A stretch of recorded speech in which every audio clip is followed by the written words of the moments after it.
A historic trial is unfolding right now in Los Angeles that could fundamentally reshape the future of social media and potentially expose some of the largest technology companies in the world to massive liability. For the first time in U.S. history, a jury is deliberating whether social media platforms can be held legally responsible for addiction and mental health harm suffered by young users.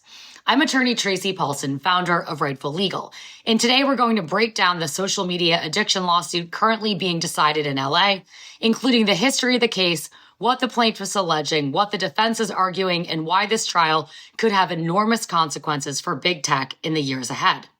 This case centers on a 20-year-old woman known in court as 𝐂𝐨𝐬𝐬. According to the lawsuit, she began using YouTube when she was about 6 years old and later started using Instagram around the age of 9. Her attorneys argue that the platforms were deliberately designed to hook young users and keep them engaged for as long as possible through features like infinite scroll, autoplay videos, algorithmic recommendations, and constant notifications. The claim is not simply that social media exists. The claim is that these products were engineered to create compulsive use. And according to the plaintiff, the compulsive use contributed to years of serious mental health consequences, including depression, anxiety, body dysmorphia, and suicidal ideation.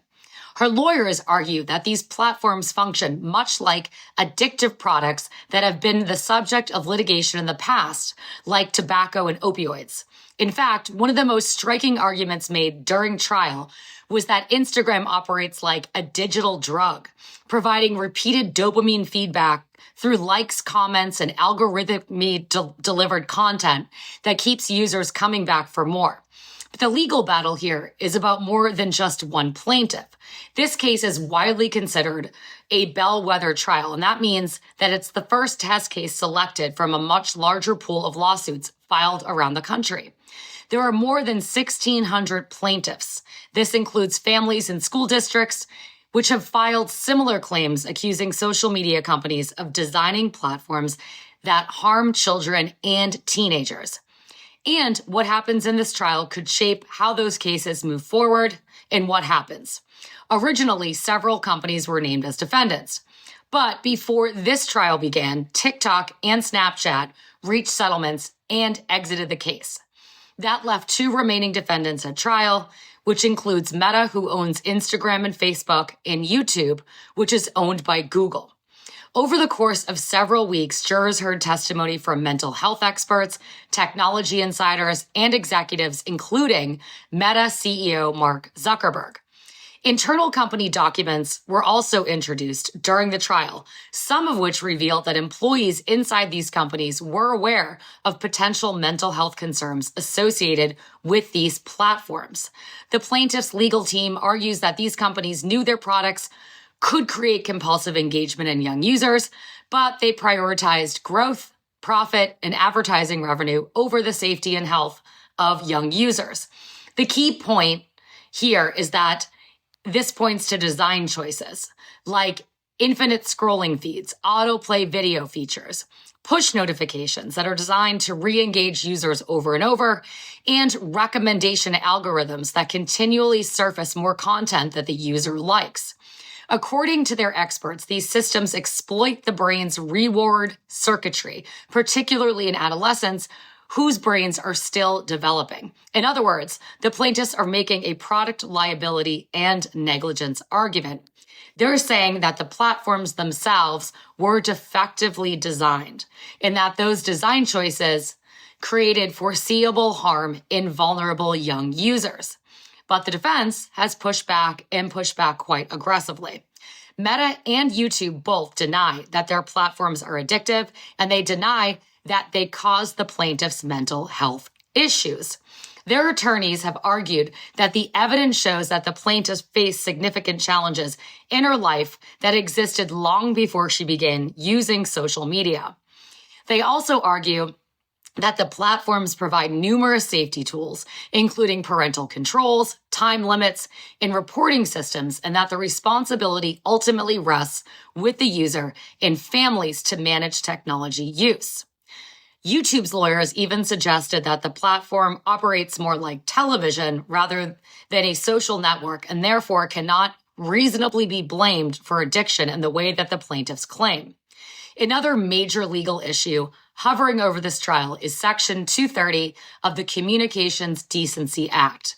That law generally protects online platforms from liability for content that is posted by users.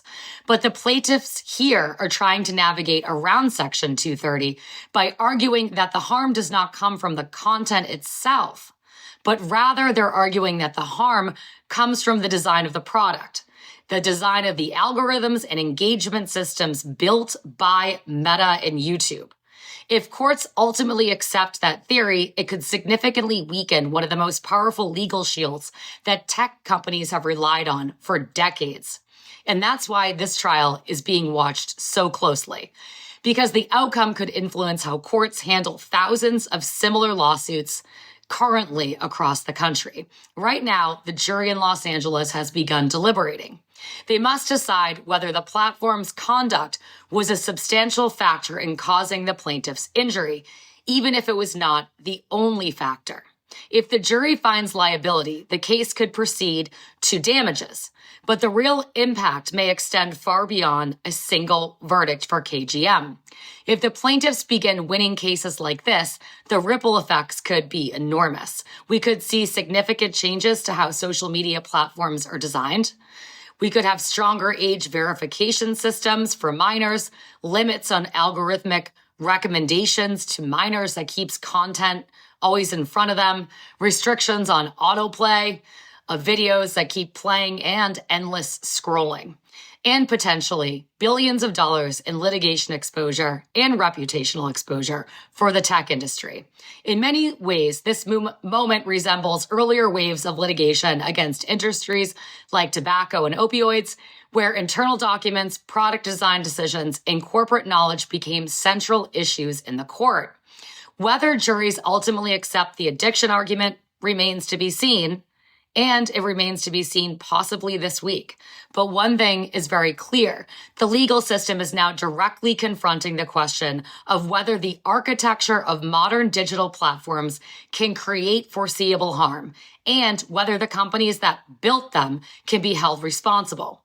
The verdict in this Los Angeles courtroom may be just the beginning.